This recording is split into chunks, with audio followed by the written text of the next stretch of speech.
What's up? It's your boy Jones and Mann, and tonight I'm jonesing on 2021, baby. That's right, it's the year-end wrap-up. Check out the new intro.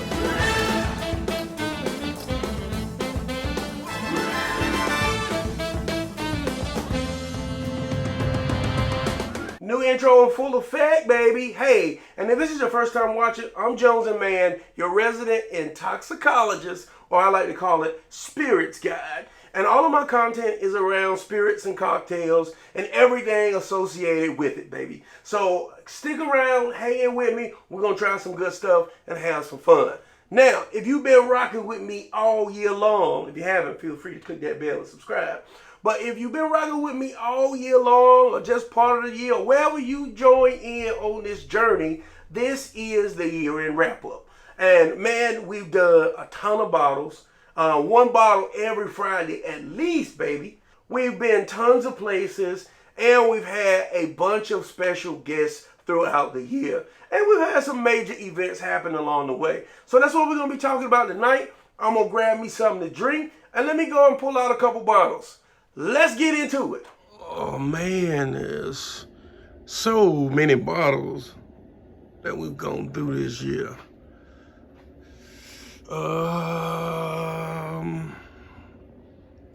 So we're gonna start with some of my favorite spirits from every category. And I hope y'all don't mind if I started off with rum, Flor de Cognac. This is the 18-year, man. I actually got this bottle when I was in Mexico a while back. And it took me a minute to get to the review. So this was probably one of my favorite rums out of 2021. So I'm gonna make me a little rum and coke. I know that's crazy for an 18-year, but it's good. Well, I guess, keep the night slow, put a little coke in there. So, of course, favorite rum of the year has definitely been this 18-year Flor de Cognac. I also tried the 25, and to find out what I thought about that, you're gonna have to go back and check out that episode. I didn't do a ton of Scotch this year. Matter of fact, I only did one Scotch, Glenmorangie, and I did this Scotch with your boy Drams on deck. So we did a virtual session for this. Not a big Scotch guy. I am going to try and do more Scotch this year. So I did one. So I feel like if in 2022 I do two, I did more. But I am going to try and do more Scotch this year. I still, at all this time, haven't really, I just don't love it like I do all the others that you saw earlier. Now this was Deleuze. This was actually a viewer submission. And for Cognac, it was a tough time. We tried a couple of different cognacs that I thought were pretty solid throughout the course of this year. But honestly, this Deleuze XO was one of my favorites. As you can tell, you see we laid into it pretty heavy.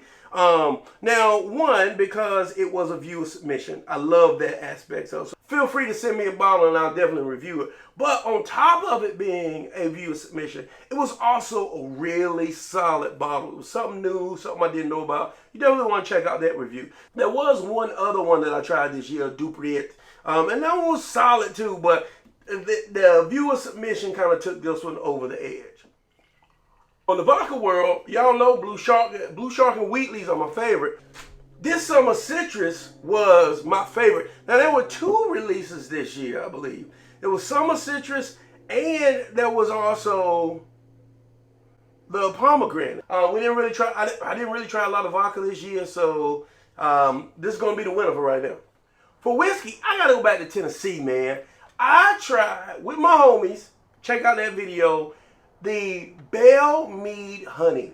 And while I tried a lot of whiskey this year, this was one of the big allocated ones, and it was actually really, really good. It was well done, and I see why there was a lot of hubbub and a lot of. Usually, you chase these bottles and then turn around, and usually because you invested so much money in them, you got to say, "Oh, this is awesome." But it turns out to be, it's all right. But that Bell Mead Honey was definitely good. Now, is it worth the $2,000?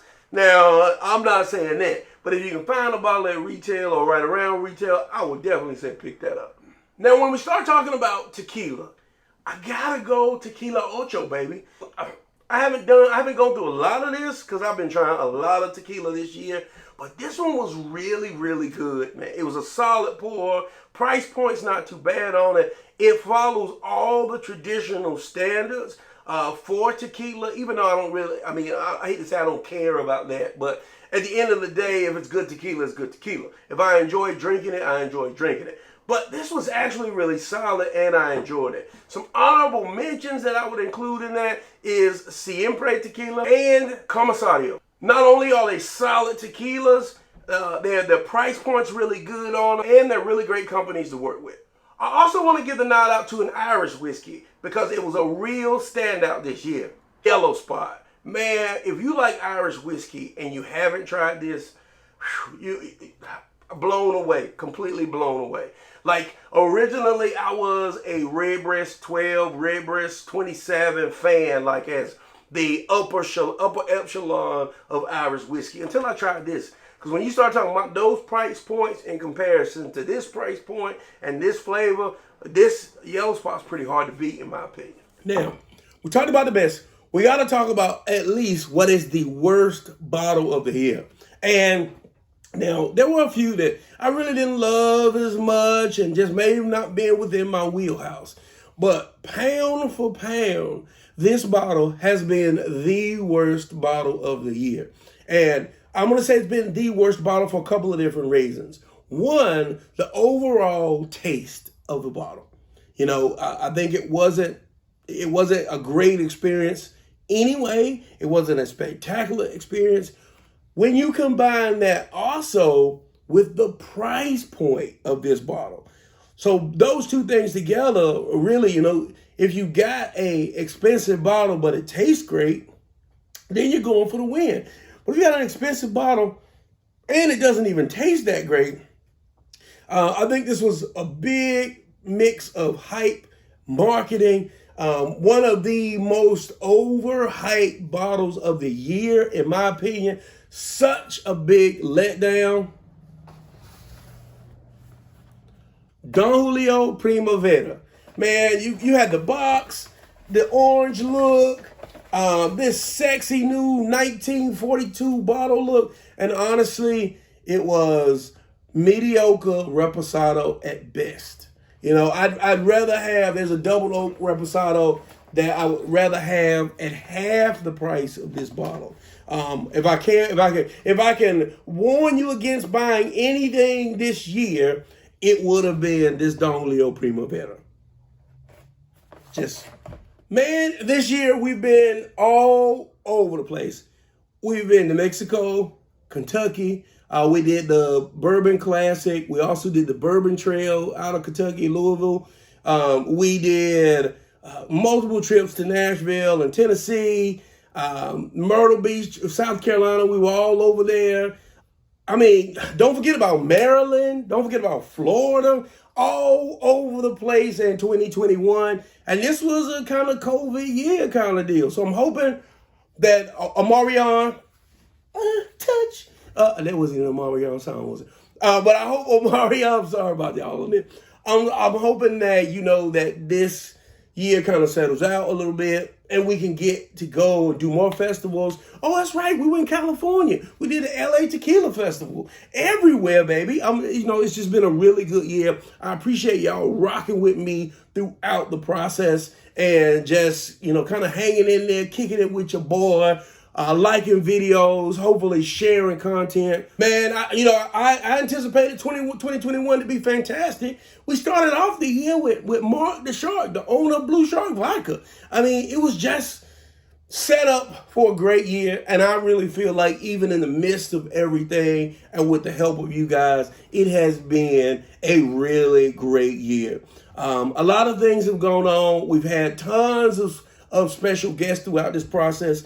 Let me take a sip and let me toast to all the special guests that we've had. We appreciate you coming in, sharing your lives with you, sharing a drink with your boy Jones and Mann. So let the credits roll.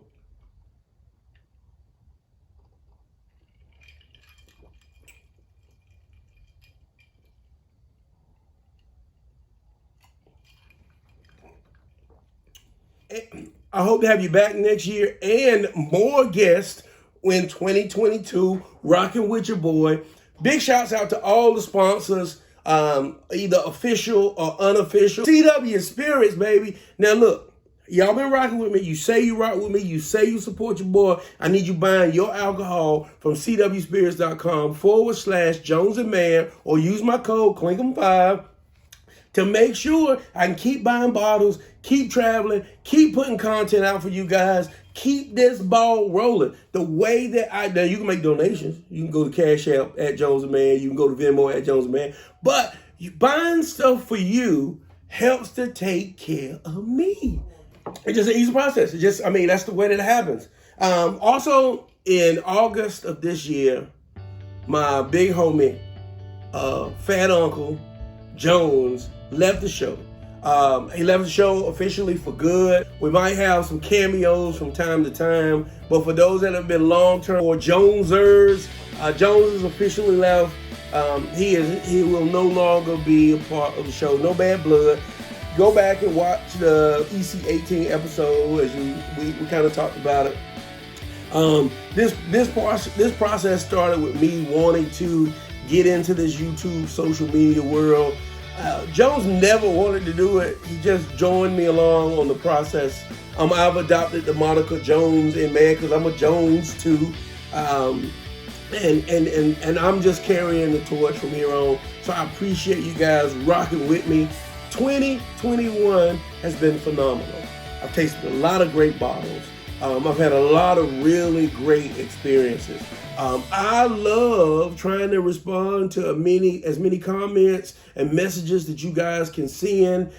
Keep doing that. Keep suggesting things for me to try, bottles for me. I can't do them all. You seem like this is what's gone in the past year. Can't do them all. But I appreciate the suggestions. And as I see those bottles, a lot of times I end up picking them up. So definitely keep throwing them in the comments. Keep rocking with your boy.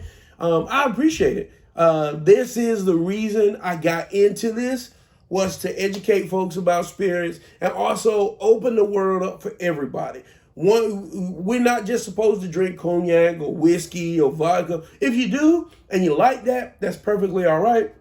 But if you want to branch out and try other things, then that's what I want you to do. So I just want to say thank you to all you Jonesers out there for supporting Jones and Mann, post and pre and post. I look forward to rocking with you in 2022. And this toast goes out to my man Jones. He's not gone, like, passed away. We still hang out and still do stuff.